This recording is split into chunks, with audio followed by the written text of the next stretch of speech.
Haleluya, puji Tuhan, salam sejahtera bagi kita semua Bapak Ibu keluarga besar GPDI El Shaddai Magelang. Kita jumpa lagi dalam Renungan 79 hari ini. Resilient, tangguh dalam Tuhan. Mari Bapak Ibu yang ada di rumah, kita akan bersama-sama belajar firman Tuhan tetap dengan 365 hari yang mengubahkan. Hari ini kita sampai pada bacaan di Kitab Raja-Raja. 1 Raja-Raja 22, saya mengambil ayat 10 sampai 14. Demikianlah bunyi firman Tuhan. Sementara Raja Israel dan Yosafat, Raja Yehuda duduk masing-masing di atas tahtanya dengan pakaian kebesaran di suatu tempat pengirikan di depan pintu gerbang Samaria. Sedang semua nabi itu bernubuat di depan mereka. Maka Sedekia bin Kenaana membuat tanduk-tanduk besi lalu berkata, "Beginilah firman Tuhan, dengan ini engkau akan menanduk Aram sampai engkau menghabiskan mereka."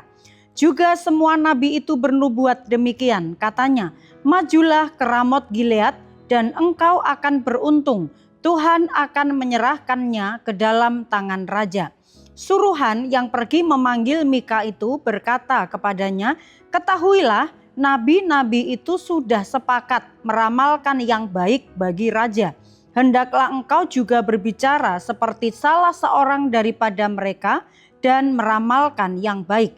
Tetapi Mika menjawab, "Demi Tuhan yang hidup, sesungguhnya apa yang akan difirmankan Tuhan kepadaku, itulah yang akan kukatakan."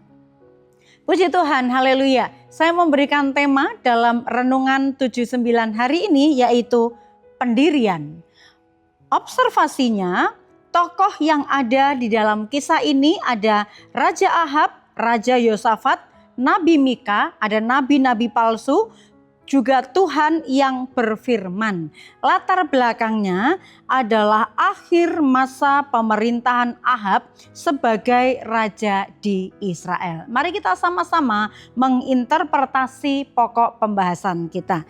Raja Ahab ini memegang kerajaan di Israel Utara. Dia memiliki persekutuan dengan Raja Yosafat. Yosafat ini adalah Raja Yehuda Selatan, ya. Dan mereka memiliki persekutuan ini adalah memiliki kesepakatan untuk melangsungkan peperangan demi merebut kembali Ramot Gilead yang ada di Aram. Ya, nah untuk meyakinkan bahwa mereka ini berperangnya dikehendaki Tuhan atau tidak, mereka harus maju atau tidak untuk merebut Ramot Gilead yang ada di Aram ini, maka mereka mengambil sebuah keputusan. Ya, nah keputusannya mereka harus memanggil nabi-nabi untuk menanyakan apakah mereka ini boleh maju berperang atau tidak. Ya, nah meyakinkan keputusan ini mereka memanggil nabi-nabi, maka kita melihat bahwa nabi-nabi yang diminta petunjuk oleh Raja Ahab ini adalah hanyalah nabi-nabi istana biasa, nabi palsu, bukan nabi dari Tuhan, ya, yang menyampaikan isi pesannya. Kalau kita membaca keseluruhannya, ya, tadi kita hanya membaca ayat pokoknya di beberapa ayatnya. Kalau kita membaca semuanya, nabi-nabi istana ini mereka hanya menyampaikan pesan, isi pesannya itu adalah pesan yang baik-baik saja. Pesan yang isinya itu menyenangkan hati Raja Ahab. Bukan pesan dari Tuhan yang sesungguhnya. Itu tertulis di ayat yang ke-6. Kita baca.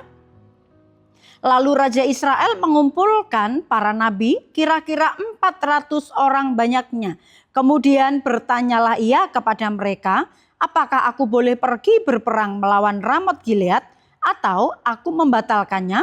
Jawab mereka, "Majulah, Tuhan akan menyerahkannya ke dalam tangan raja." Nabi-nabi palsu ini berbicara atau bernubuat mengatasnamakan itu dari Tuhan.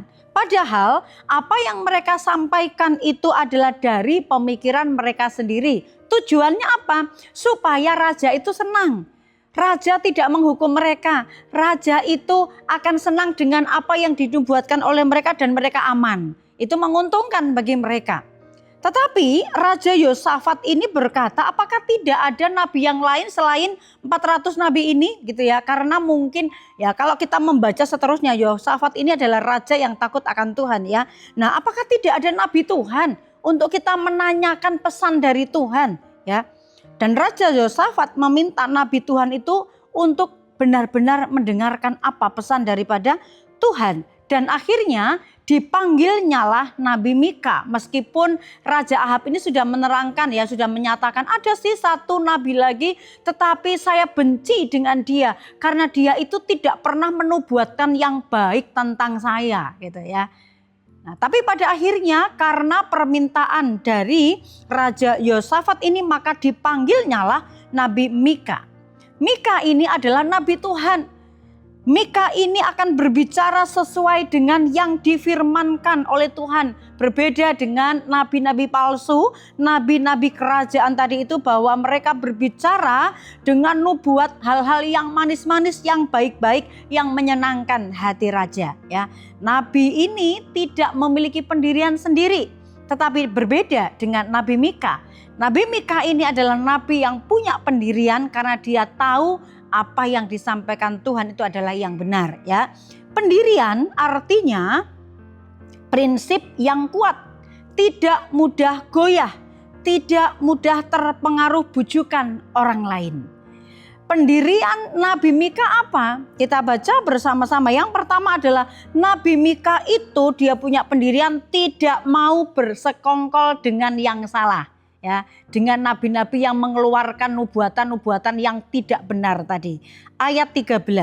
Suruhan yang pergi memanggil Mika itu berkata kepada Mika, ketahuilah nabi-nabi itu sudah sepakat meramalkan yang baik bagi raja.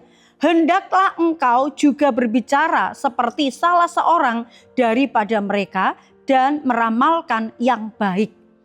Tentu saja Mika ini sebagai nabi Tuhan, dia berbicara sungguh-sungguh dengan atas nama Tuhan apa yang disampaikan oleh Tuhan. Ketika dia berusaha dipengaruhi oleh suruhannya raja tadi ya, kamu harus mengatakan yang baik sama seperti nabi-nabi kerajaan itu ya. Tetapi kalau kita melihat membaca di ayat-ayat tersebut, Mika tidak mau bersekongkol untuk mengatakan yang baik-baik kalau itu bukan dari Tuhan ya. Menubuatkan yang baik-baik supaya itu menguntungkan dirinya ya. Tapi Mika dia punya pendirian tidak mau mengikuti apa kata suruhan dari Raja Ahab tersebut. Yang kedua adalah pendirian daripada Nabi Mika ini, dia tetap menyampaikan pesan yang benar dari Tuhan. Ayat 14-nya, tetapi Mika menjawab, demi Tuhan yang hidup, sesungguhnya apa yang akan difirmankan Tuhan kepadaku, itulah yang akan kukatakan. Bapak Ibu Saudara yang dikasihi Tuhan, terkadang pikiran kita seringkali dirasuki dengan pengaruh-pengaruh buruk, dengan pengaruh-pengaruh omongan-omongan orang. Kamu harus melakukan ini, kamu harus melakukan itu. Padahal itu tidak sesuai dengan firman Tuhan. Tetapi kita belajar dari Mika. Orang yang punya ketopong keselamatan, dilindungi pikirannya dari pengaruh-pengaruh buruk. Mungkin ada suara-suara yang berusaha untuk mempengaruhi pikiran kita melakukan hal-hal yang tidak baik. Mungkin ada suara-suara yang mempengaruhi pikiran kita untuk melakukan hal-hal yang tidak dikehendaki oleh Tuhan. Itu sebabnya kita belajar harus memiliki ketopong keselamatan, melindungi pikiran kita, melindungi kepala kita ini supaya yang ada di dalam pikiran kita tetap apa hal-hal benar yang sesuai dengan kehendaknya Tuhan. Belajar seperti Mika ini. Dia membiarkan dirinya tetap di bawah kendalinya Tuhan. Itu sebabnya dia hanya melakukan apa yang difirmankan oleh Tuhan. Ini adalah sebuah kebenaran ya. Nah, itu sebabnya mempunyai pendirian dalam hal kebenaran itu adalah bukti bahwa kita ini menghormati Tuhan. Tidak mau melakukan sesuatu hanya untuk menyenangkan hati manusia, tetapi kita berpihak kepada kebenaran yang menyenangkan hatinya Tuhan. Mari belajar seperti Nabi Mika. Dia melakukan kebenaran, dia melakukan apa yang difirmankan oleh Tuhan. Aplikasinya dalam kehidupan kita, Bapak Ibu, milikilah pendirian dalam kebenaran. Jangan bersekongkol dengan yang salah hanya demi keuntungan. Karena kita melihat mungkin, wah ini menguntungkan buat saya, sudah saya pura-pura tidak tahu saja. Saya mau melakukan yang penting saya untung, tetapi kita menyakiti hati Tuhan. Janganlah demikian ya. Tetap pegang kebenaran, dan kalau kita memegang kebenaran, pasti Tuhan tidak akan biarkan. Yesaya 26 ayat 3, demikian firman Tuhan, yang hatinya teguh kau jagai dengan damai sejahtera, sebab kepadamulah ia percaya. Orang-orang yang memiliki keteguhan hati tetap berpegang kepada kebenaran ya. Dia punya pendirian yang kuat. Kalau saya mengikuti apa kata Tuhan, firman Tuhan berkata tidak akan dibiarkan. Orang yang hatinya teguh dijagai dengan damai sejahtera. Karena kita tidak menyimpang ke kiri atau ke kanan, maka akan dipenuhi dengan damai sejahtera. Tetapi orang-orang yang mungkin demi keuntungan pribadi, mereka menyalahgunakan kepercayaan, mereka menyalahi firman Tuhan, tidak mau melakukan kebenaran, pasti di dalam hatinya tidak ada damai sejahtera. Karena mereka tidak melakukan kebenaran, tetapi membiarkan kebohongan terjadi di dalam dirinya. Itu sebabnya mari kita belajar. Janganlah kita bersekongkol dengan sebuah kesalahan, tetapi milikilah pendirian dalam hal kebenaran, maka Tuhan akan menjadi tempat perlindungan bagi kita. Haleluya, puji Tuhan. Tuhan Yesus memberkati. Terima kasih buat kesetiaan Bapak Ibu mendengar atau memperhatikan Renungan 79 setiap harinya. Saya percaya Bapak Ibu senantiasa diberkati lewat pemberitaan firman Tuhan. Dan apabila Bapak Ibu diberkati kemudian ingin menyampaikan kesaksian atau pokok-pokok doa tertentu, Bapak Ibu dapat menyalurkannya melalui chat WhatsApp 0813 274 288. Mari kita bertumbuh bersama, saling menguatkan, saling mendoakan supaya kita menjadi orang-orang yang makin tangguh di dalam Tuhan. Mari kita terima firman Tuhan ini dengan berdoa. Terima kasih Tuhan buat firman-Mu yang terus mengingatkan kepada kami menjadi orang-orang yang tangguh.